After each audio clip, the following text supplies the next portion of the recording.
Hi friends, God's blessings. இன்றைக்கி நாம் Ruth chapter 3 and 4 பார்க்க போகிறோம். இப்போது ரூத் கதையின் இதயத்துக்குள்ளேயே நாம் போக போகிறோம். இது சாதாரண 2 சாப்டர்ஸ் இல்லை, ஒரு பெண்ணின் அமைதியான விசுவாசத்தையும் அவளுக்காக கடவுள் எழுதி கொண்டிருக்கும் அற்புதமான எதிர்காலத்தையும் காட்டும் அத்தியாயங்கள். சாப்டர் 3 பார்த்தோம்னா, ஒரு நாள் நவோமி ரூத்தை கூட்டி பக்கத்தில் உட்கார வைக்கிறாங்க. அம்மா, உனக்கு எதிர்காலம்னு ஒன்று இருக்குது. நீ எவ்வளவு தாழ்மையாக நம்பிக்கையாக நடந்தாலும் யாராவது உன்னை பாதுகாப்பது கடவுளோட திட்டம்தான். அதுக்காக நம் உறவுக்காரர் போவாஸ் அவர்தான் சரியானவர் அப்படின்னு சொல்லி ஒரு சீக்ரெட் பிளான் சொல்கிறாங்க. இரவு நேரத்தில் எல்லாரும் தூங்கும்போது கோதுமை களத்தில் போவாஸ் படுத்திருப்பார். ரூத் எந்த சத்தமும் இல்லாமல் அங்கே போகணும். அவர் கால் பக்கம் மெதுவாக படுத்துக்கோ. இதுக்கு ஒரு ஆழமான அர்த்தம் இருக்குது. என்னென்னா, நான் பாதுகாப்பு தேவைப்படும் பொண்ணு, நீ என்னை பாதுகாக்கிற பொறுப்பை ஏற்றுக்கோ. ரூத் கேட்டுட்டு, சரி அம்மா, நீ சொன்னதெல்லாம் நான் செய்வேன்னு சொல்கிறா. இரவு நேரம். ரூத் மெதுவாக போவாஸ் படுத்திருக்கிற இடத்துக்கு செல்றா. அமைதியாக அங்கே படுக்கிறா. கொஞ்ச நேரம் கழிந்து ஒரு காற்று வீசும்போது போவாஸ் பயந்து எழுந்து பார்க்கிறார். ஏங்க, யார் இது? ரூத் தாழ்மையாக சொல்கிறா. நான் ரூத், உங்கள் அடியாள். நீங்கள் தான் எனக்கு பாதுகாப்பு. போவாஸ் என்ன சொன்னார்? ரூத், நீ நல்லவ. உன்னை மாதிரி பொண்ணை பார்க்கறது சுலபம் இல்லை. நான் உன்னை பாதுகாப்பேன். ஆனால் ஒரு உறவுக்காரர் இருக்காரு, அவருக்கும் உரிமை இருக்குது. காலையில் அவரை கேட்டு பார்க்கணும். அட, இதுதான் ட்விஸ்ட்டு. ரூத் நிமிர்ந்தார். ஆனாலும் மனசில் ஒரு தயக்கம். அந்த மனிதர் ஒப்புக்கொண்டா என்ன ஆகும்? அதனால சாப்டர் 3 டென்ஷன்லேயே முடிஞ்சிருது. Ruth chapter 4. அடுத்த நாள் போவாஸ் நேராக சிட்டி கேட்டுக்கு போகிறாரு. அங்கே தான் லீகல் மேட்டர்ஸ் எல்லாமே நடக்கும். உறவுக்காரர் பெரியவர்கள் அனைவரையும் அழைக்கிறார். போவாஸ் ஆரம்பத்தில் அந்த நெருங்கிய உறவுக்காரர்கிட்ட சொல்கிறார், நவோமி நிலத்தை வாங்குறீங்களா? அவர் உடனே சொல்கிறார், ஆம், வாங்கிக்கிறேன். ரூத் மனசில் பயம். அவர் வாங்கினா நான்? ஆனால் போவாஸ் ஒரு கலக்கலான லைன் சேர்க்கிறார். நிலத்தை வாங்குறவங்க ரூத்தை பாதுகாப்பு செய்யும் பொறுப்பையும் ஏற்கணும். அந்த மனிதர் உடனே பின்வாங்குகிறார். இல்லை இல்லை, இது எனக்கு சாத்தியமில்லை, நீயே எடுத்துக்கோ. அடடா, அந்த நிமிஷம்தான் ரூத் வாழ்க்கை முழுக்க மாற்றமடையுது. போவாஸ் எல்லார் முன்னாடியும் சொல்றார், இன்று முதல் ரூத் என்னுடைய மனைவி. நவோமியின் முகத்தில் இருந்த கவலை, வயசு, துக்கம் அனைத்தும் திடீர்னு ஒழிய மாறுது. கடவுள் அவரை ஆசிர்வதிச்சாரு. ரூத் ஒரு அயல் நாட்டு பெண், ஒரு துன்பத்திலிருந்து வந்த பெண், ஒரு தாழ்மையான வேலைக்காரி, விதவையும் கூட. அவளுக்கு கடவுள் ஒரு மகனை அளிக்கிறார். அவர் ஓபேது. ஓபேது மகன் ஈசாய். ஈசாயின் மகன் ராஜா தாவீது. அப்படின்னா ரூத் இயேசுவின் குடும்ப வரிசையிலேயே சேர்க்கப்பட்டிருக்கிறாங்க. ஒரு அயல்நாட்டு பெண்ணை, விதவை ஆனவங்களை, அவங்களோட நம்பிக்கை, நேர்மை, தாழ்மை காரணமாக கடவுள் எத்தனை உயரத்துக்கு எடுத்து சென்றார் பாருங்க. அதனால் ரூத் சாப்டர் 3 and 4 நமக்கு சொல்கிறது ஒன்றே ஒன்று. நீ ஒரே ஒரு நல்ல முடிவை எடுக்கும்போது கடவுள் 1000 நல்ல கதவுகளை திறக்கிறார். நாம் தெரிஞ்சுக்காமலும் நாம் எதிர்பார்க்காமலும் அவர் நமக்கான மிக அழகான முடிவை எழுதிக்கிட்டு இருப்பார். ஒரு தாழ்மையான பெண், ஒரு இரவு துணிச்சல், ஒரு நம்பிக்கை நிறைந்த இதயம், ஒரு நேர்மையான மனிதர், இவங்களாலேயே ஒரு ராஜ வம்சம் தொடங்கியது. அப்படி ஒரு தாழ்மையான பெண்ணின் தலைமுறையில்தான் நம்ம இரட்சகர் இயேசு கிறிஸ்து பிறக்கப் போகிறார். அதனால் இப்போ நாம் ரூத் சாப்டர் 3, 4 வாசிக்க போகிறோம். ஒரு உண்மை மட்டும் மனசில் வையுங்க. கடவுளோட கை நம்ம வாழ்க்கையில் வேலை செய்ய ஆரம்பித்தா நம்ம ஃப்யூச்சர் நம்ம கனவுக்குமே அதிகமாக அழகாக இருக்கும். வாங்க இப்போது சாப்டர் 3க்கு போகலாம். ஒரு நாள் மாமியார் ஆகிய நகோமி ரூத்திடம், நீ இல்வாழ்க்கையில் ஈடுபட்டு மகிழ்ச்சியுடன் இருக்குமாறு செய்வது என் கடமை அல்லவா? போவாசு நமக்கு உறவினர். அவருடைய பணிப்பெண்களோடு தான் நீ இத்தனை நாட்களும் இருந்தாய். நான் சொல்வதை கவனமாய் கேள். இன்றிரவு அவர் களத்தில் வார்கோதுமையை தூற்றிக் கொண்டிருப்பார். நீ குளித்துவிட்டு எண்ணெய் தடவிக்கொண்டு உன்னிடமுள்ள ஆடைகளில் மிகவும் நல்லதை உடுத்திக்கொள். பின்னர் அவருடைய களத்துக்கு போ. ஆனால் அவர் உண்டு குடிக்கும் வரை அவர் கண்ணில் படாமல் இரு. அவர் படுக்கும் இடத்தை பார்த்து வைத்துக்கொள். அவர் உறங்கியதும் நீ சென்று அவர் கால்களை மூடியிருக்கும் போர்வையை விலக்கிவிட்டு அங்கேயே படுத்துக்கொள். அதற்கு மேல் நீ செய்ய வேண்டியதை அவரே உன்னிடம் சொல்வார் என்றார். ரூத்து, நீர் சொல்லி தந்த அனைத்தையும் நான் செய்கிறேன் என்றார். அவ்வாறே ரூத்து அந்த களத்துக்கு சென்று தம் மாமியார் சொல்லித்தந்த அனைத்தையும் செய்தார். போவாசு உண்டு குடித்து மகிழ்ச்சியாயிருந்தார். அவர் தானிய குவியல் ஒன்றின் அருகே சென்று உறங்குவதற்காக படுத்துக்கொண்டார். சிறிது நேரம் கழித்து ரூத்து ஓசையின்றி அங்கே சென்று அவர் கால்களை மூடியிருந்த போர்வையை விலக்கிவிட்டு படுத்துக்கொண்டார். நள்ளிரவில் திடீரென்று போவாசு விழித்து கொண்டார். தலை உயர்த்தி பார்க்கையில் தம் காலருகில் ஒரு பெண் படுத்து கிடப்பதை கண்டு திடுக்கிட்டார். உடனே அவர், யார் நீ என்று கேட்க, அவர், நான் தான் ஐயா, ரூத்து, உம்முடைய அடியாள். நீரே என்னை காப்பாற்றும் கடமையுள்ள என் முறை உறவினர். அந்த முறைப்படி என்னை உமது போர்வையால் மூடும் என்றார். அதற்கு அவர், என் மகளே, ஆண்டவர் உனக்கு ஆசி வழங்குவாராக. நீ இதுவரை காட்டிய குடும்ப பற்றை விட இப்போது காட்டும் குடும்ப பற்றே மேலானது என்பேன். ஏனெனில் பணமுள்ள ஓர் இளைஞனை நீ நாடவில்லை, ஏழையாயினும் இளைஞனை வரவேண்டும் என்று நீ கேட்கவில்லை. என் மகளே, கவலைப்படாதே. என் உறவின் முறையினர் அனைவருக்கும் நீ எவ்வளவு நல்லவள் என்பது தெரியும். நீ கேட்பது அனைத்தையும் நான் செய்து முடிப்பேன்.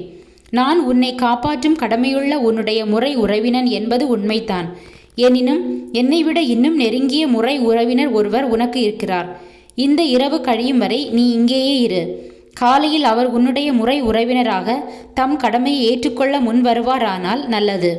அவர் ஏற்றுக்கொள்ளாவிடில் நானே அக்கடமையை ஏற்றுக்கொள்வேன். வாழும் ஆண்டவர் மேல் இதை ஆணையிட்டு கூறுகிறேன். பொழுது புலரும் வரை இங்கேயே படுத்திரு என்றார். அவ்வாறே ரூத்து பொழுது புலரும் வரை அவர் அருகே படுத்திருந்தார். ஒரு பெண் களத்திற்கு வந்திருந்தது யாருக்கும் தெரியக்கூடாது என்று போவாசு ஏற்கனவே அவரிடம் சொல்லியிருந்தார். அதற்கிணங்க ஆள் அடையாளம் கண்டுகொள்ள இயலாத வைகரை பொழுதிலேயே ரூத் எழுந்துவிட்டார். போவாசு அவரிடம், உன் போர்வையை விரித்து பிடி என்றார். அவரும் அவ்வாறே செய்தார். அவர் 6 மரக்கால் எடையுள்ள வார்கோதுமைகளை அதில் கொட்டி அதை அவர் எடுத்து போகுமாறு கொடுத்தார். ரூத்து மாமியாரிடம் வந்ததும், நகோமி, மகளே, என்ன நடந்தது என்று கேட்டார். போவாசு தமக்கு செய்ததையெல்லாம் ரூத்து கூறினார். மேலும் அவர், நாம் உம்மிடம் வெறுங்கையோடு வரக்கூடாது என்று அவர் 6 மரக்கால் வார்கோதுமையையும் கொடுத்தார் என்றார். நகோமி அவரிடம், மகளே, இது எப்படி முடியும் என்பதை அறியும் வரை காத்திரு. அவர் காலம் தாழ்த்த மாட்டார். இன்றே இதற்கு நல்லதொரு முடிவு காண்பார் என்றார். கைம்பெண்ணின் மர்மணம். இதற்கிடையில் போவாசு பொதுமன்றம் கூடும் நகர வாயிலுக்கு சென்று அங்கே அமர்ந்து கொண்டார். போவாசு முன்பு குறிப்பிட்ட எலிமெலேக்கின் முறை உறவினர் அவ்வழியாக வந்தார். போவாசு அவரை பெயர் சொல்லி அழைத்து, இங்கே வந்து சற்று உட்காரும் என்றார். அவரும் அவ்வாறே அருகில் வந்து உட்கார்ந்தார். பிறகு போவாசு ஊர் பெரியோருள் 10 பேரை வரவழைத்து, இங்கே சற்று உட்காருங்கள் என்றார். அவர்கள் உட்கார்ந்தவுடன் போவாசு அந்த உறவினரை நோக்கி, நம் நெருங்கிய உறவினரான எலிமெலேக்குக்கு சொந்தமான துண்டு நிலம் ஒன்று இருப்பது உமக்கு தெரியும் அல்லவா? மோவாபு நாட்டிலிருந்து திரும்பி வந்திருக்கும் நகோமி இப்போது அதை விற்கப் போகிறார். இதை உம் காதில் போட்டு வைக்க வேண்டும் என்று நினைத்தேன். இங்கு அமர்ந்திருப்பவர் முன்னிலையிலும் என் உறவின் முறை பெரியோர் முன்னிலையிலும் அந்த நிலத்தை நீ வாங்கிக் கொள்ளும். விருப்பமில்லையெனில் சொல்லிவிடும். ஏனெனில் அதை மீட்கும் உரிமை முதலில் உமக்கும் உமக்குப்பின் எனக்கும் உண்டு, வேறெவர்க்கும் இல்லை என்றார்.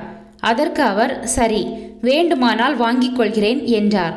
போவாசு அவரிடம், ஆனால் நகோமியிடமிருந்து இந்த நிலத்தை நீர் வாங்கும் நாளில் இறந்தவனின் மனைவியான மோவாபிய பெண் ரூத்தை மனைவியாக ஏற்றுக்கொள்கின்றீர் என்பதை தெரிந்து கொள்ளும். இறந்து போனவருக்கு வழிமரபு தோன்றுவதற்காகவும் அவரது குடும்ப சொத்து அவர் பெயரிலேயே தொடர்ந்து இருப்பதற்காகவும் நீர் இதை செய்ய வேண்டும் என்றார். அவரோ, என்னால் அந்த நிலத்தை வாங்க இயலாது. ஏனெனில் இதனால் என் குடும்பத்திற்குரிய உரிமை சொத்து குறைந்து போகும். நீரே அந்த உரிமையை எடுத்துக்கொள்ளும். என்னால் நிலத்தை வாங்கவே இயலாது என்றார். இஸ்ரேலரிடையே பண்டைய காலத்தில் ஒரு வழக்கம் இருந்தது. நில விற்பனை அல்லது கொடுக்கல் வாங்கல் நடைபெறும் போது எடுக்கும் முடிவை உறுதிப்படுத்துவதற்காக ஒருவர் தம் காலணியை கழற்றி மற்றவரிடம் கொடுத்து விடுவார். எடுக்கப்பட்ட முடிவை உறுதிப்படுத்தும் முறை இதுவே. அவ்வாறே அந்த முறை உறவினர் போவாசிடம், நீரே வாங்கிக் கொள்ளும் என்று சொன்னபோது அவர் தம் காலணியை கழற்றி அவரிடம் கொடுத்தார். அதன்பின் போவாசு அங்கிருந்த பெரியோரையும் மற்றவெல்லாரையும் நோக்கி, நான் எலிமெலேக்கு, கிலியோன், மக்லோன் ஆகியோருக்கு உரிமையான அனைத்தையும் நகோமிடமிருந்தே வாங்கிவிட்டேன். இதற்கு இன்று நீங்களே சாட்சி. மேலும் மக்லோனின் மனைவியாயிருந்த மோவாபிய பெண் ரூத்தை என் மனைவியாக ஏற்றுக்கொள்கிறேன். இறந்தவரின் உரிமை சொத்து அவர் பெயரிலேயே தொடர்ந்து இருக்கவும், அப்பெயர் அவருடைய உறவின் முறையிலும் ஊரிலும் நீடித்திருக்கவும் இதை செய்கிறேன். இதற்கு நீங்கள் ஒரு சாட்சி என்றார். அதற்கு நகர வாயிலில் இருந்த பெரியோரும் மற்றெல்லாரும், ஆம், நாங்கள் சாட்சிகள். இஸ்ரவேலின் குடும்பம் பெருக செய்த ராகேல் லேயாள் இருவரைப் போல உமது இல்லம் புகுந்திடம் இந்த பெண்ணும் இருக்கும் வண்ணம் ஆண்டவர் அருள்க. எப்ராதில் வளமுடன் நீர் வாழ்க.